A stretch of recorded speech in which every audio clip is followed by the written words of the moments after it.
Hi friends, welcome back to Amaze Academy for Civil Engineering. Friends, ഞങ്ങൾ 7 ദിവസമായി videos upload ചെയ്യാൻ തുടങ്ങിയിട്ട് ഏകദേശം 4 വീഡിയോസ് അപ്ലോഡ് ചെയ്തു. ഞങ്ങൾക്ക് ഏകദേശം 1000 സബ്സ്ക്രൈബേഴ്സ് കിട്ടിയിട്ടുണ്ട്, 16,000 വാച്ച് ടൈം മിനിറ്റ്സ് കിട്ടിയിട്ടുണ്ട്. And we are so happy about it. It was an amazing response and thank you so much for liking, sharing, subscribing, everything. Thank you so much. ഇനിയും ഈ കട്ട support ഇനിയും വേണം ഞങ്ങൾക്ക്. ഞങ്ങളുടെ maximum focus ഞങ്ങളുടെ കണ്ടൻറ്റിലാണ് നോക്കുന്നത്. ആദ്യത്തെ കുറച്ച് വീഡിയോസിൽ ഇച്ചിരി ഓഡിയോ ഇഷ്യൂസൊക്കെ ഉണ്ടായിരുന്നു, പക്ഷേ ഞങ്ങളത് റെക്ടിഫൈ ചെയ്യാൻ വേണ്ടി മാക്സിമം ട്രൈ ചെയ്യുന്നുണ്ട്. മൈക്കൊക്കെ ഓർഡർ ചെയ്തിട്ടുണ്ട്. സോ വിത്തിൻ 1 to 2 വീക്സ് എല്ലാം പെർഫെക്റ്റ് ആവും. സോ അതുവരെ നിങ്ങൾ കട്ട സപ്പോർട്ട് ചെയ്യണം. ആൻഡ് ഫ്രണ്ട്സ്, ഇന്ന് നമ്മൾ സംസാരിക്കാൻ പോകുന്നത് ഇൻട്രൊഡക്ഷൻ ടു സർവേയിങ് ആണ്. Friends, this is Anoop Raj and welcome to our channel.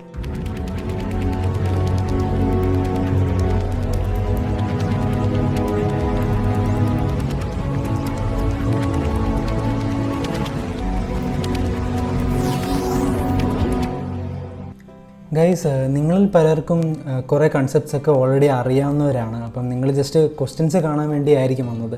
അപ്പോൾ നിങ്ങൾക്ക് നിങ്ങളുടെ ടൈം വേസ്റ്റ് ചെയ്യണ്ടെങ്കിൽ നമ്മുടെ യൂട്യൂബിൻ്റെ വീഡിയോയിൽ റൈറ്റ് ബോട്ടം കോർണറിൽ സെറ്റിങ്സ് ഓപ്ഷൻ ഉണ്ട്. അപ്പോൾ ആ സെറ്റിങ്സിൽ പ്ലേ ബാക്ക് ഓപ്ഷൻ എന്ന് പറയുന്ന ഓപ്ഷൻ ഉണ്ട്. അപ്പോൾ അവിടെ നമുക്ക് 1.25, 1.5, 2 ഇൻറ്റു സ്പീഡിൽ നമുക്ക് ഈ വീഡിയോ കാണാൻ പറ്റും. അപ്പോൾ വെറുതെ ഇപ്പോൾ നിങ്ങൾക്ക് ഓൾറെഡി കൺസെപ്റ്റ്സൊക്കെ അറിയാമെങ്കിൽ വെറുതെ നിങ്ങൾ കൺസെപ്റ്റ്സ് കേട്ട് സമയം കളയേണ്ട ആവശ്യമില്ല. നിങ്ങൾക്ക് ക്വസ്റ്റ്യനിലൂടെ ഇങ്ങനെ സ്കിപ്പ് ചെയ്ത് പോകാം.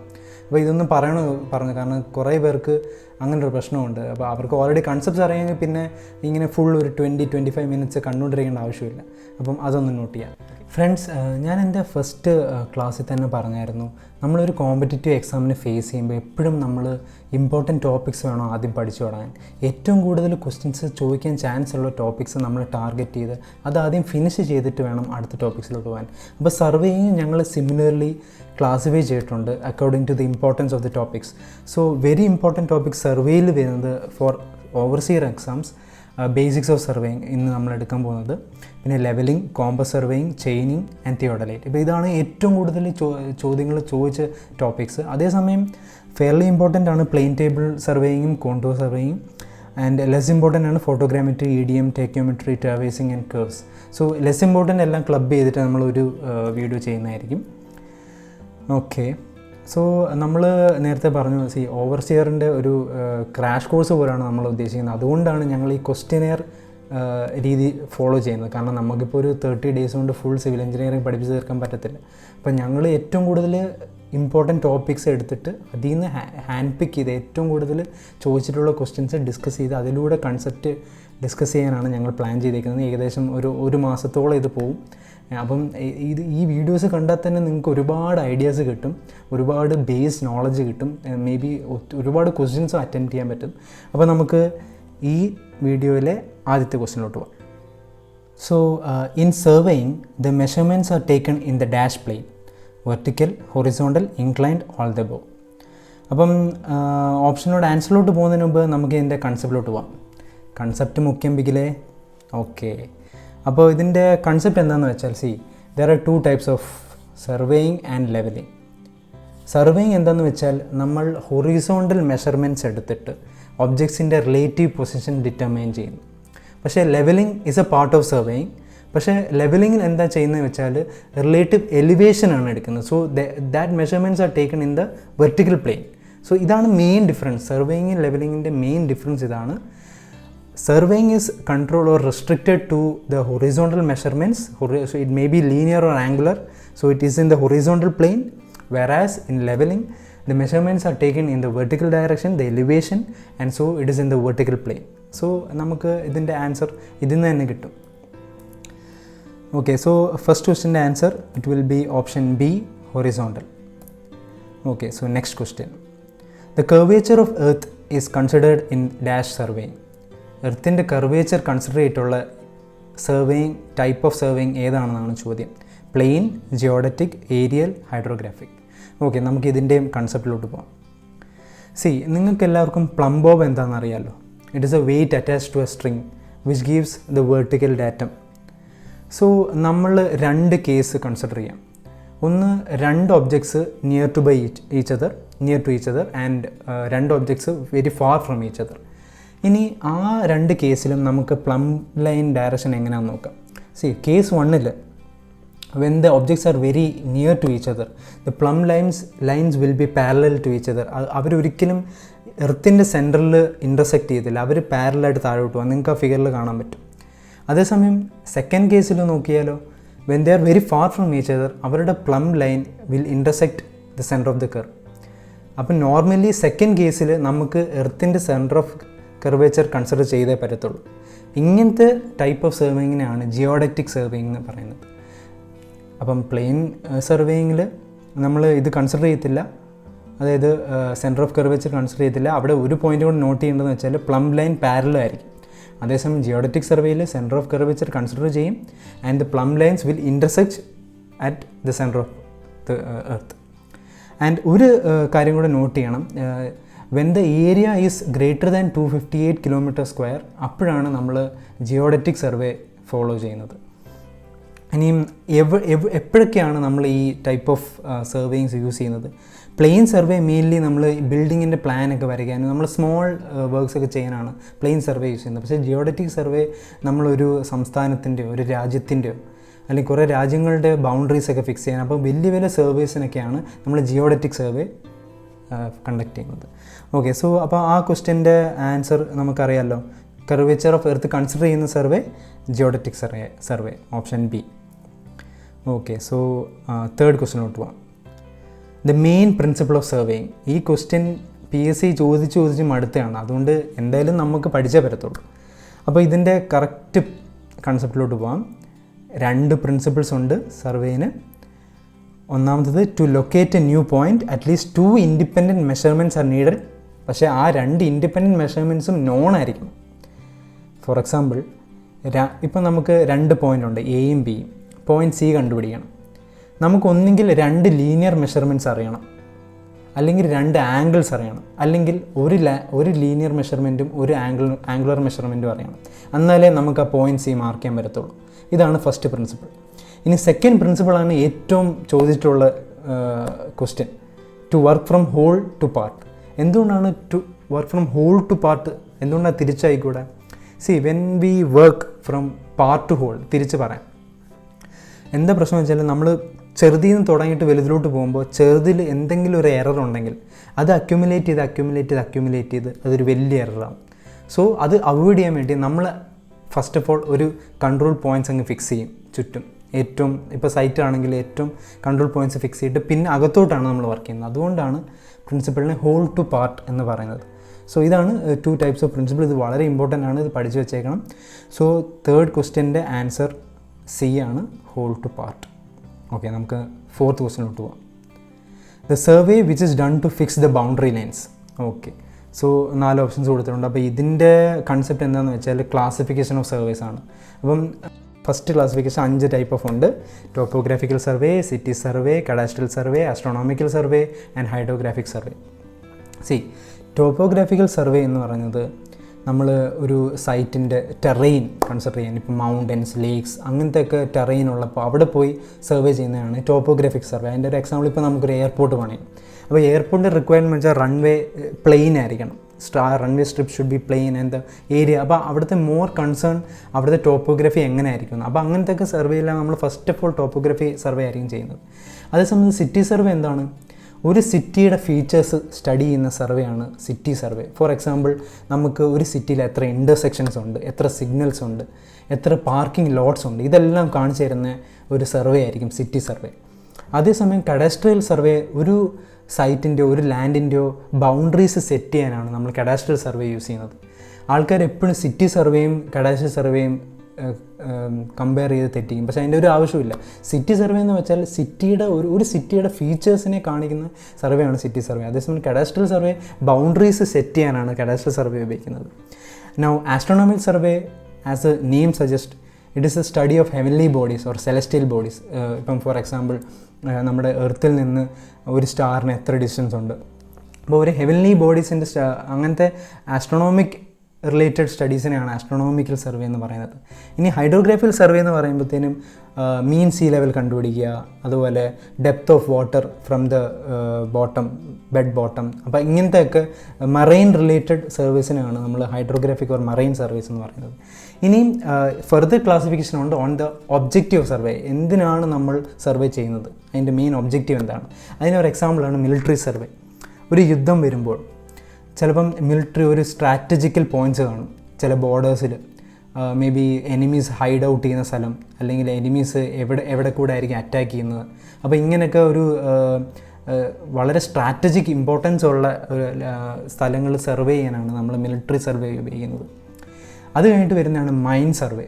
നമ്മൾ ചില സ്ഥലത്ത് ചില ഓറിൻ്റെ presence, iron or for example, അങ്ങനത്തെ ചില ഓറിൻ്റെ പ്രസൻസ് ചിലയിടത്ത് കാണും. അപ്പോൾ അവിടെ അത് ക്വാണ്ടിഫൈ ചെയ്യാൻ വേണ്ടി എത്ര മിനറൽസ് ഉണ്ട്, എത്രത്തോളം വെൽത്ത് അതിൽ നിന്ന് നമുക്ക് ജനറേറ്റ് ചെയ്യാൻ പറ്റും. അപ്പോൾ അങ്ങനത്തെയൊക്കെ സർവേ ആണ് മൈൻ സർവേ എന്ന് പറയുന്നത്.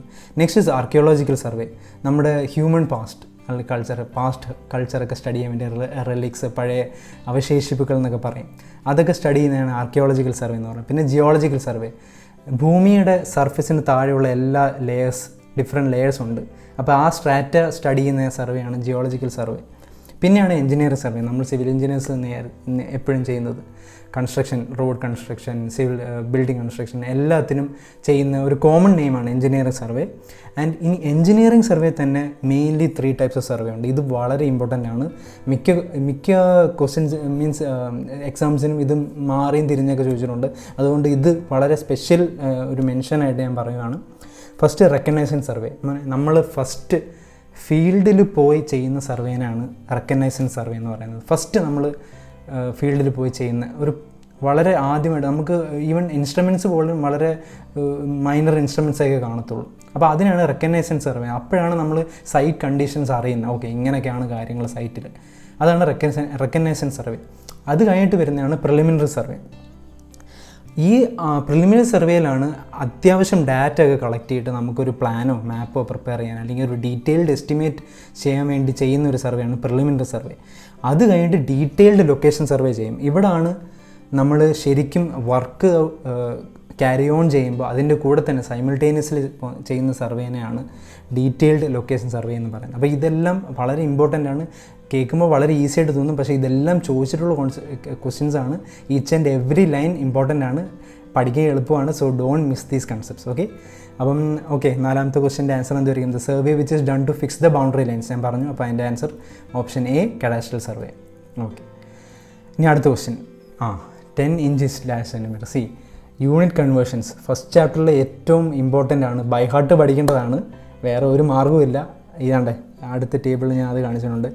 ഈ ടേബിള് ഒന്ന് ലീനിയർ കൺവേർഷൻ മെഷർമെൻറ്റ്സും ഒന്ന് ഏരിയ കൺവേർഷൻസുമാണ്. ഇതുപോലെ തന്നെ പഠിച്ചേ പറ്റത്തുള്ളൂ. പറ്റുവാണെങ്കിൽ നിങ്ങൾ മൊബൈലിലോ നിങ്ങൾ ലാപ്ടോപ്പിലൊക്കെ ആണെങ്കിൽ ഇതിൻ്റെ ഒരു സ്ക്രീൻഷോട്ട് എടുത്ത് വെച്ചോ. ഇത് എക്സാമിൻ്റെ തലേന്നൊക്കെ നോക്കിയിട്ട് റെഫർ ചെയ്തിട്ട് പോകും. ഇതൊക്കെ ഡയറക്റ്റ് ക്വസ്റ്റ്യൻസ് ആണ്, നമ്മൾ പഠിച്ചാൽ അതുപോലെ തന്നെ വരും. ഇപ്പം ഈ ക്വസ്റ്റ്യൻ നമുക്ക് നോക്കാം. അത് ചോദിച്ചേക്കുന്നത് 10 ഇഞ്ച്/സെൻറ്റിമീറ്റർ. 1 ഇഞ്ച് 2.54 സെൻറ്റിമീറ്റർ ആണെന്ന് അറിയാം. അപ്പോൾ 10 ഇഞ്ച് തീർച്ചയായിട്ടും ഇൻറ്റു 10 ചെയ്താൽ മതി, 25.4 സെൻറ്റിമീറ്റർ ആണ്. So as A direct question നമുക്ക് ആ കൺവേർഷൻസ് അറിയാമെങ്കിൽ ഡയറക്റ്റായിട്ട് കിട്ടുന്ന ഒരു ആൻസറാണ്. അപ്പോൾ ഇതൊന്നും മിസ് ചെയ്യരുത്. ഓക്കെ, നമുക്ക് അടുത്ത ക്വസ്റ്റ്യനിലോട്ട് പോകാം. Scale 2 centimetre equal to 1 metre. അങ്ങനെയാണെങ്കിൽ RF എന്ന് വെച്ചാൽ റെപ്രസെൻറ്റേറ്റീവ് ഫാക്ടർ. ഓക്കെ, അപ്പോൾ ഇതിനകത്ത് പറയാൻ ഇച്ചിരി കാര്യങ്ങളുണ്ട്. സ്കെയിൽസ്. ഓക്കെ, നിങ്ങൾക്ക് മാപ്പും പ്ലാനും നമ്മൾ വ്യത്യാസം എന്താ അറിയാമല്ലോ. നമ്മൾ മാപ്പ് എന്ന് വെച്ചാൽ വലിയൊരു ഇപ്പം രാജ്യത്തിൻ്റെയോ കുറേ രാജ്യങ്ങൾ ചേർന്ന ഒരു റെപ്രസെൻറ്റേറ്റീവ് ഇതാണ് മാപ്പ് എന്ന് പറയുന്നത്. പ്ലാൻ എന്ന് പറയുമ്പോൾ ഇച്ചിരി കൂടി ചെറിയ, ഇപ്പോൾ നമ്മുടെ ബിൽഡിങ്ങിൻ്റെ സൈറ്റിൻ്റെ പ്ലാൻ അങ്ങനെയാണെന്ന് പറയുന്നത്. അപ്പം മാപ്പിൻ്റെ സ്കെയിലായിരിക്കുമോ അതോ പ്ലാനിൻ്റെ സ്കെയിലായിരിക്കും വലുത്? നമ്മൾ വിചാരിക്കും മാപ്പിൻ്റെ സ്കെയിലായിരിക്കും വലുത്, കാരണം മാപ്പല്ലേ വലുത്. പക്ഷെ അങ്ങനെയല്ല, മാപ്പിൻ്റെ സ്കെയിൽ ചെറുത്, പ്ലാനിൻ്റെ സ്കെയിൽ വലുത്. എന്തുകൊണ്ടായിരിക്കും? നമുക്കൊന്നും എന്താണ് സ്കെയിലിൻ്റെ definition? Distance on the map or plan divide by distance on the ground. അതായത് നമ്മൾ ഇപ്പം 1 കിലോമീറ്റർ ഗ്രൗണ്ടിലുണ്ട്, നമ്മൾ അതിനെ എത്ര സെൻറ്റിമീറ്റർ ആയിട്ടാണ് നമ്മുടെ മാപ്പിലോ പ്ലാനിലോ വരയ്ക്കുന്നത്. ഇനി ഒന്ന് ചിന്തിച്ച് നോക്കിയേ, ഒരു പ്ലാനിൻ്റെ കേസിൽ ഡിസ്റ്റൻസ് ഓൺ ദ ഗ്രൗണ്ട് വളരെ ചെറുതായിരിക്കത്തില്ലേ മാപ്പിനെ അപേക്ഷിച്ച്? അപ്പോൾ ഡിനോമിനേറ്റർ കുറയുമ്പോൾ വാല്യൂ കൂടത്തില്ലേ? അതുകൊണ്ടാണ് പ്ലാനിൻ്റെ സ്കെയിൽ കൂടുക എന്ന് പറയുന്നത്. ഓക്കെ, അപ്പോൾ ആ കൺസെപ്റ്റ് ക്ലിയർ ആയിരിക്കണം. ഇനി ഈ സ്കെയിൽസിനെ തന്നെ നമുക്ക് 3 രീതിയിൽ റെപ്രസെൻറ്റേറ്റ് ചെയ്യാൻ പറ്റും. Engineer scale, representative factor, graphical scale. Engineer scale എന്ന് വെച്ചാൽ നമ്മൾ നേരത്തെ പറഞ്ഞ അതേ ഐഡിയ തന്നെ, പക്ഷേ 1 സെൻറ്റിമീറ്റർ പ്ലാനിൽ 1 സെൻറ്റിമീറ്റർ എത്ര ഗ്രൗണ്ടിൽ റെപ്രസെൻറ്റ് ചെയ്യുന്നു എന്നാണ് എഞ്ചിനീയർ പറയുന്നത്. For example 1 centimetre equal to 1 kilometre എന്ന് പറയുന്നത് ഗ്രൗണ്ടിൽ 1 കിലോമീറ്റർ നമ്മുടെ പ്ലാനിൽ 1 സെൻറ്റിമീറ്റർ ആയിരിക്കും. ഇതാണ് സിമ്പിളായിട്ടുള്ള കാര്യമാണ്. അതേസമയം റെപ്രസെൻറ്റേറ്റീവ് ഫാക്ടർ എന്താണ്? മുമ്പേ നമ്മൾ എഞ്ചിനീയേഴ്സ് സ്കെയിലിനകത്ത് ഒരു യൂണിറ്റ് പറയും, സെൻറ്റിമീറ്റർ എന്ന് പറയും. പക്ഷേ ഇവിടെ അങ്ങനെ യൂണിറ്റ് പറയത്തില്ല. It will be like a ratio of unit length of plan to the number of unit on the ground. ഗ്രൗണ്ടിൽ എത്ര നമ്പർ ഓഫ് യൂണിറ്റ്സ് ഉണ്ടോ നമ്മൾ അതിന് എത്ര നമ്പർ ഓഫ് യൂണിറ്റ്സ് ആണ് നമ്മുടെ പ്ലാനിൽ റെപ്രസെൻറ്റേറ്റ് ചെയ്യുന്നത്. അപ്പോൾ ഇത് ചെയ്യാനൊരു രീതിയുണ്ട്. അതായത് ഇപ്പോൾ ഫോർ എക്സാമ്പിൾ ഞാൻ അവിടെ കാണിച്ചിട്ടുണ്ട് 1 സെൻറ്റിമീറ്റർ ഇസുകൾ 50 മീറ്റർ എന്ന് പറഞ്ഞാൽ നമ്മൾ എന്താ ചെയ്യുന്നത് വെച്ചാൽ ഈ വലിയ വലിയ യൂണിറ്റ്സിനെ ചെറിയ യൂണിറ്റിലോട്ട് കൺവേർട്ട് ചെയ്താൽ മതി. അപ്പം 1 സെൻറ്റിമീറ്റർ ബൈ 50 മീറ്ററിനെ എങ്ങനെ മാറ്റും? 50 മീറ്ററിനെ 50 × 100 സെൻറ്റിമീറ്ററിലോട്ട് മാറ്റും. അപ്പോൾ 1/5000 ആയിരിക്കും ആ 1 സെൻറ്റിമീറ്റർ ഇസുകൾ 50 മീറ്ററിൻ്റെ റെപ്രസെൻറ്റേറ്റീവ് ഫാക്ടർ. അപ്പം ഈ 1/5000നെ 1:5000 എന്ന് എഴുതാം. 1 സെൻറ്റിമീറ്റർ ഇസുകൾ 50 മീറ്റർ എന്ന് എഴുതാം. അപ്പോൾ ഇതെല്ലാം ഫോംസ് ഓഫ് സ്കെയിൽസ് ആണ്, എങ്ങനെ വേണമെങ്കിലും ഇത് എഴുതാം. അപ്പോൾ ഇത് സിംപ്ലിഫൈ ചെയ്യാൻ അറിഞ്ഞിരിക്കണം, അതാണ് ഈ ക്വസ്റ്റ്യനിൽ ചോദിച്ചിരിക്കുന്നത്. പിന്നെ മൂന്നാമത്തെയാണ് ഗ്രാഫിക്കൽ സ്കെയിൽ. നമ്മളെപ്പോഴും പ്ലാനിൽ നോക്കിയാൽ റൈറ്റ് ബോട്ടം കോർണറിൽ കാണാമല്ലോ ഒരു സ്കെയിൽ, അവിടെ ആ ഹാഷ് ചെയ്ത സ്കെയിൽ, അതിനെയാണ് ഗ്രാഫിക്കൽ സ്കെയിൽ എന്ന് പറയുന്നത്. അത് different types of graphical scales ഉണ്ട്, അത് നമ്മൾ ഡിസ്കസ് ചെയ്യും. അപ്പം എന്തുകൊണ്ടായിരിക്കും ഗ്രാഫിക്കൽ സ്കെയിൽ നമ്മുടെ പ്ലാൻസിനൊക്കെ ഉപയോഗിക്കുന്നത്? നേരത്തെ പറഞ്ഞ 2 സ്കെയിൽസ് ഉപയോഗിക്കത്തില്ല, എഞ്ചിനീയർ സ്കെയിലും സാധാരണ ഉപയോഗിക്കാറില്ല, റെപ്രസെൻറ്റേറ്റീവ് സ്കെയിലും ഉപയോഗിക്കാറില്ല. എന്തുകൊണ്ടായിരിക്കും? നിങ്ങൾക്ക് ആൻസർ അറിയാമെങ്കിൽ കറക്റ്റ് ഒരു വേർഡിങ്ങിൽ റൈറ്റപ്പിൽ കമൻറ്റ് ബോക്സിൽ ഇടും, ഒരു സമ്മാനമുണ്ട്. എന്തെങ്കിലും ട്രൈ ചെയ്യൂ. ഞാൻ ഇപ്പം അതിൻ്റെ ആൻസർ പറയുന്നില്ല. ഒരു റീസൺ ഉണ്ട്, നല്ലൊരു റീസൺ ഉണ്ട് എന്തുകൊണ്ടാണ് നമ്മൾ ഗ്രാഫിക്കൽ സ്കെയിൽ നമ്മുടെ ഡ്രോയിങ്സിൽ പ്ലാനിലൊക്കെ ഇൻക്ലൂഡ് ചെയ്യുന്നത്. ഓക്കെ, അപ്പം നമുക്ക് ഈ ക്വസ്റ്റ്യൻ്റെ ആൻസറിലോട്ട് പോകാം. 2 സെൻറ്റിമീറ്റർ ഇസുകൾ 1 മീറ്റർ. അപ്പോൾ ഞാൻ എന്താ പറയുക, റെപ്രസെൻറ്റേറ്റീവ് ഫാക്ടർ കണ്ടുപിടിക്കാൻ നമ്മൾ ആദ്യം P/Q ഫോമിൽ എഴുതുക. അപ്പോൾ 2/1 metre.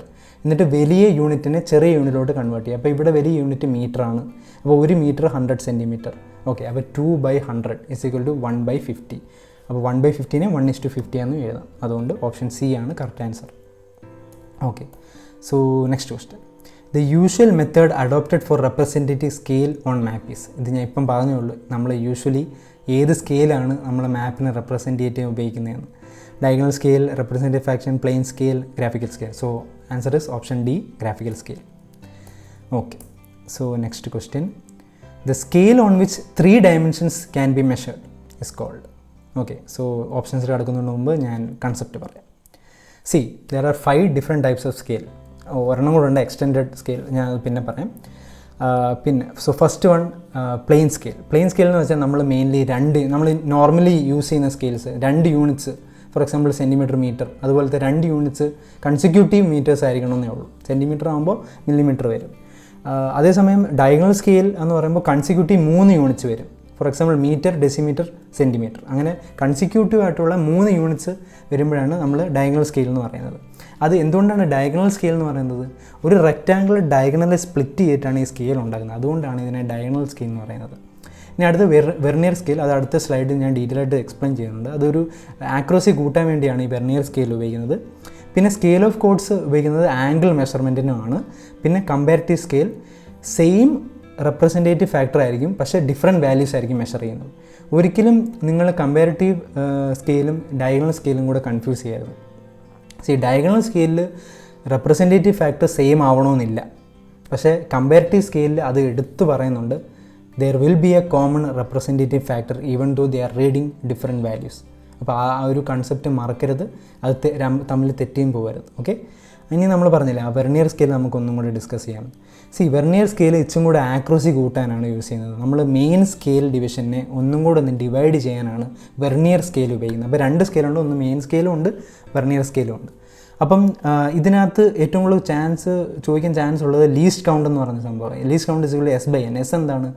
1 main scale division and N is the number of divisions of vernier scale. അപ്പോൾ അവിടെ തെറ്റാൻ ചാൻസ് ഉണ്ട്, നല്ലപോലെ പഠിക്കണം. N number of divisions in vernier സ്കെയിലാണ്. വെർനിയർ സ്കെയിലിൽ എത്ര നമ്പർ ഓഫ് ഡിവിഷൻസ് ഉണ്ട്? അപ്പോൾ ഫോർ എക്സാമ്പിൾ ഇപ്പോൾ മെയിൻ സ്കെയിൽ ഡിവിഷൻ ഒരു 10 mm ആണെന്ന് വെച്ചോ, 9 വെർനിയർ ഡിവിഷൻസ് ഉണ്ട്. അപ്പം നോർമലി എത്ര ആയിരിക്കും? 10/9 ആയിരിക്കും ലീസ്റ്റ് കൗണ്ട്. അങ്ങനെ ഫോർ എക്സാമ്പിൾ ഞാൻ പറഞ്ഞതാണ്. അപ്പോൾ ഇതിൻ്റെ റീഡിങ് എങ്ങനെ ആയിരിക്കും എടുക്കുന്നത്? നമ്മൾ ആ സ്കെയിൽ എടുത്തിട്ട് മെയിൻ സ്കെയിൽ റീഡിങ് നമുക്ക് കാണാമല്ലോ, പ്ലസ് ഇതിൻ്റെ ലീസ്റ്റ് കൗണ്ട് നമുക്ക് നേരത്തെ കണ്ടുപിടിച്ചിട്ടുണ്ട്, into number of vernier division. ഈ നമ്പർ ഓഫ് വെർനിയർ ഡിവിഷൻസ് പറയുമ്പോൾ നമ്മൾ ഇത് രണ്ടും കൂടി ചേർത്ത് വെച്ച് നോക്കിയിട്ട് ഏത് നമ്പറാണ് മെയിൻ സ്കെയിൽ ഡിവിഷനും വെർനിയർ സ്കെയിൽ ഡിവിഷനും കോയിൻസൈഡ് ചെയ്യുന്നതെന്ന് നോക്കും. അതാണ് ഇവിടെ പറയുന്ന ഈ നമ്പർ ഓഫ് ഡിവിഷൻസ്. അങ്ങനെയാണ് നമ്മൾ ഒരു ടോട്ടൽ റീഡിങ് എടുക്കുന്നത്. ഓക്കെ, അപ്പം ഇനി വെർനിയറിനെ തന്നെ നമ്മൾ 2 രീതിയിൽ ക്ലാസിഫൈ ചെയ്തിട്ടുണ്ട്. ഒന്ന് ഡയറക്റ്റ് വെർനിയറും ഉണ്ട്, ഒന്ന് റെട്രോഗ്രേഡ് വെർനിയറും ഉണ്ട്. നിങ്ങൾ ആ ഫിഗറിലോട്ട് കെയർഫുള്ളി നോക്കണം, ഇത് വളരെ ഇമ്പോർട്ടൻ്റ് ആണ്. ഒരുപാട് വട്ടം PSCയിൽ ചോദിച്ചൊരു ക്വസ്റ്റ്യനാണ്. ഡയറക്റ്റ് വെർനിയറിൽ നമുക്ക് കാണും ആ ചെറിയ സ്കെയിലാണ് വെർനിയർ സ്കെയിൽ, വലിയ സ്കെയിലാണ് മെയിൻ സ്കെയിൽ. നമുക്ക് ആ നമ്പർ ഓഫ് ഡിവിഷൻസ് ഒന്ന് എണ്ണി നോക്കിയാലോ. വെർനിയർ സ്കെയിലിൽ 10 ഡിവിഷൻസ് ഉണ്ട്, പക്ഷേ അത് മേക്കപ്പ് ചെയ്യുന്നത് മെയിൻ സ്കെയിലിൽ 9 ഡിവിഷൻസ് ആണ്. അതാണ് ഡയറക്റ്റ് വെർനിയർ. പിന്നെ ഒരു കാര്യം കൂടെ അവിടെ നോട്ട് ചെയ്യാനുള്ളത്, രണ്ടും ഒരേ ഡയറക്ഷനിലോട്ടാണ് പോകുന്നത്, in the same direction. Main സ്കെയിലും 0 to 1 പോകുന്നത്, വെർനിയർ സ്കെയിലും 0 to 10 അതായത് ഒരേ ഡയറക്ഷനിലോട്ടാണ് പോകുന്നത്. നിങ്ങൾക്ക് അതിൻ്റെ വ്യത്യാസം നിങ്ങൾ റെട്രോഗ്രേഡിൽ നോക്കുമ്പോൾ മനസ്സിലാവും. റെട്രോഗ്രേഡിൽ നോക്കിയേ, റൈറ്റിലോട്ട് പോകുമ്പോൾ മെയിൻ സ്കെയിൽ കുറയുകയാണ് ചെയ്യുന്നത്, 8, 7, 6 അങ്ങനെ കുറഞ്ഞു പോകുന്നു.